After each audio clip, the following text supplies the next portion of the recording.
who better than you to talk about, the week Joe Biden has had?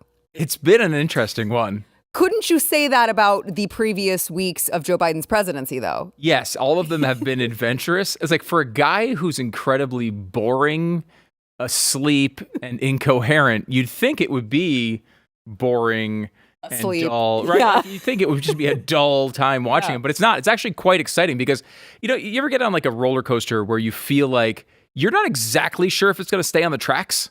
That's kind of what I feel like all the time with Joe Biden. Like, I don't know, maybe we'll be in nuclear war next week. Who knows? Who knows? It's going to be really interesting to watch. It sure will, Stu. So the latest is that he, in South Carolina, yesterday said that supermarkets should lower prices. It's big grocery industrial complex, big grocery, CEOs. They're greedy. They must be greedy, and they need to lower their prices, stop price gouging, stop including, junk fees and all of these. Look, Joe's here for the average American, right? Mm-hmm. He's here for you. He's here for me. He's standing up to big grocery and saying, lower the cost, because that's obviously what is causing many Americans to not be able to afford their groceries. Are you big grocery? Right. And look, it's not just the president of the United States saying this. This is America's leading consumer of ice cream. So the guy knows his grocery products. I can't believe they even try this anymore, right? Like they've been trying this forever. They always blame the companies and act as if they are the ones doing this. But like, it's such a fundamental misunderstanding of the free market, right? Like, there are how many grocery stores within a 10-mile radius of this place? 30, 40? I don't even know how many, right? Like, they're all over the place.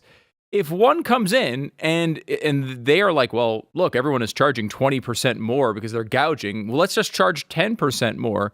There would always be a place eventually where it gets down to normal cost. People want to make a little bit of a profit, and then they want to be able to sell and get those customers to come back, not gouge them so much that they never come back and go to the cheaper store.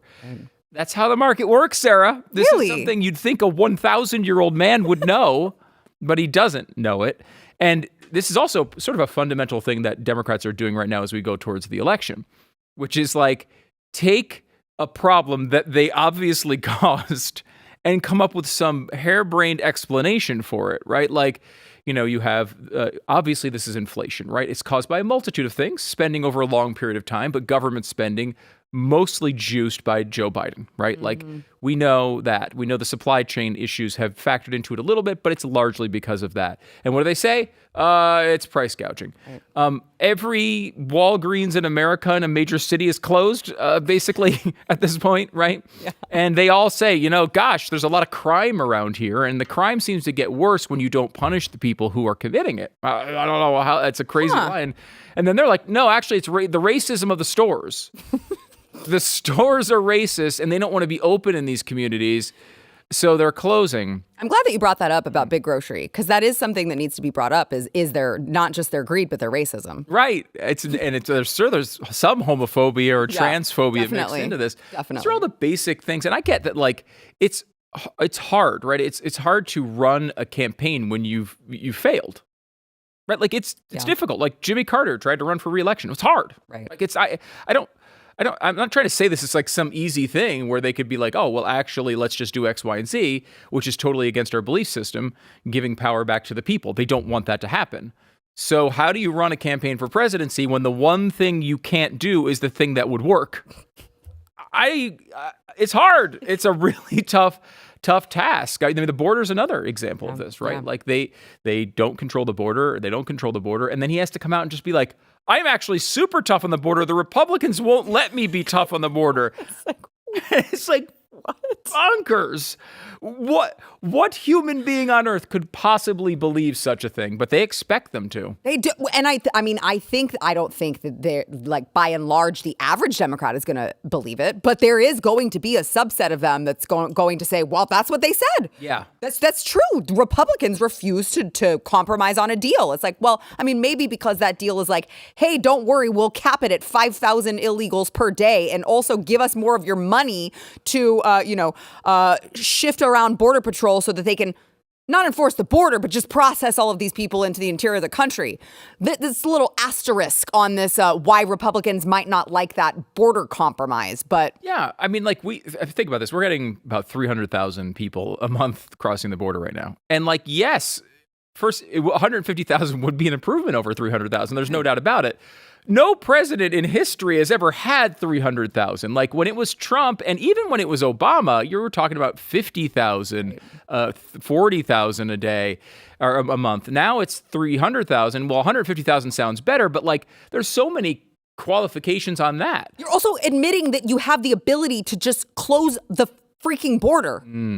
Like what? Why 5? How about 0? That's my compromise. Right. How about 0? Right. You're admitting you can do it. You're admitting that that's the law that should be followed, and you're admitting that there's a problem. So if you can do the thing that solves it, just do the thing that solves it. That just sounds crazy. I don't know what you're talking about. You're off on a rail. It's fine. I talked to Chuck Holton this week, who does a lot of stuff on the border. He's down there now. He's at the site where they're meeting for this convoy right now. And he was saying that when they were talking to the border agents about how to deal with the border and the razor wire and this whole controversy that's been going on, the border agents are saying, like, we like the fact that there's razor wire put up by Texas because it stops people from coming across the border. Right. But when they asked Kirby about this, he said it prevented border security from doing their job. And like the obvious follow-up to that is like, well, wait a minute. If your job is to keep people out, right. They say it's easier to keep people out. Obviously it is. If there's razor wire, it's harder to cross. Why would you do that? And his response was really interesting. It was that it wasn't that their job was to keep people out. It was their job to process people. So it's much easier without razor wire to just let people in, process them, and release them into the country, which is their actual goal here. Like they're acting as if the problem is not people coming in, but the problem is we don't have enough paperwork or something on the people coming in. The problem is you're not making it easier for them to come in, according to the Biden regime.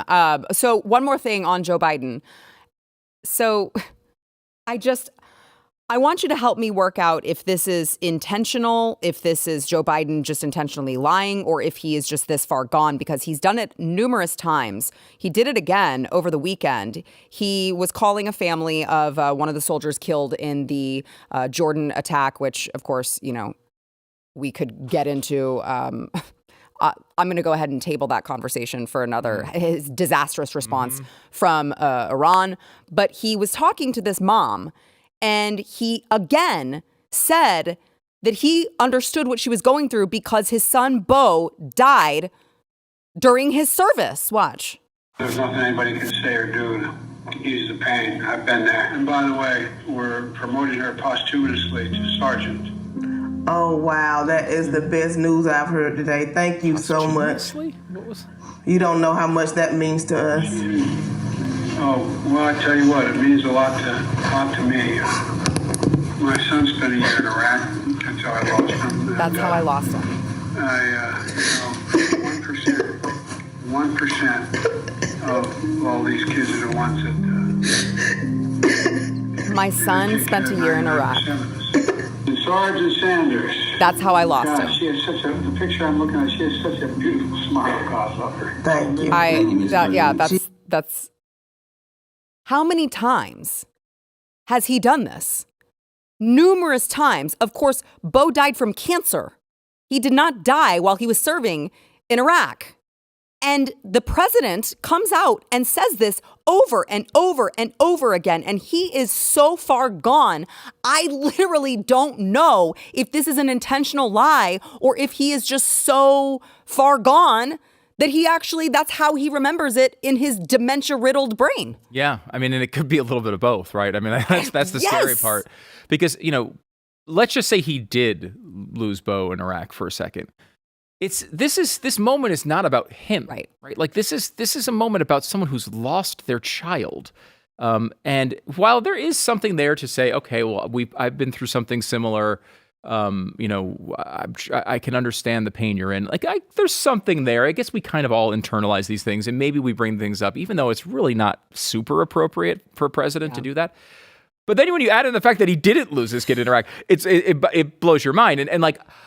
Glenn brought up an interesting point on radio this morning, and he said, I'm waiting for one of these Gold Star families to say, hey, number one, this isn't about you. And number two, you didn't lose your son in Iraq. You lost your son in a hospital bed to cancer, which is also really tragic and horrible. That's horrible. But it is not what I'm going through. Stop doing this. Yeah. And I can see that. However, I kind of have sympathy for a Gold Star family who's not worried about that making that point in that moment. What I don't have sympathy for is every journalist in America. The next time this man sits down in front of you, across from a table, across a room, and you are talking, and you have told him, we're going to talk about foreign policy, we're going to talk about the economy, we're going to talk about the election. That's great. However, the first question you should ask him is, why do you keep telling people you lost your son in Iraq? Do you think that's true? Right. I would love to know what his answer is. Yes. Because he's said it so many times. And this is one of the things that journalists don't seem to have the guts to bring up to his face, though they have fact-checked him multiple times on this. He's been telling false stories about his life, and the even like the Washington Post comes out and it's like, hey, like, I don't know why he keeps saying that. We keep saying he shouldn't say it anymore. He just keeps doing it. They feel like powerless in this situation. It is legitimately scary. You wonder if he is completely lost. Yes. And so to your point, and then I know we got to take a break, but to your point, I think that I'm not saying it's right. I don't have any sympathy for the journalists either who refuse to ask the tough questions, but you have to wonder if a little bit is going on in their mind that they're just kind of like, I don't want to, like, it's embarrassing for him. It's awkward. I don't want to ask him to his face because, like, I really do believe that I feel sorry. You know, there's an element of, like, I feel sorry for him because I do think he's a walking potato and doesn't really have a lot going on upstairs. Like, I have to wonder how much of them is just like they just feel bad for the guy because they know that it's true. I don't remember them ever feeling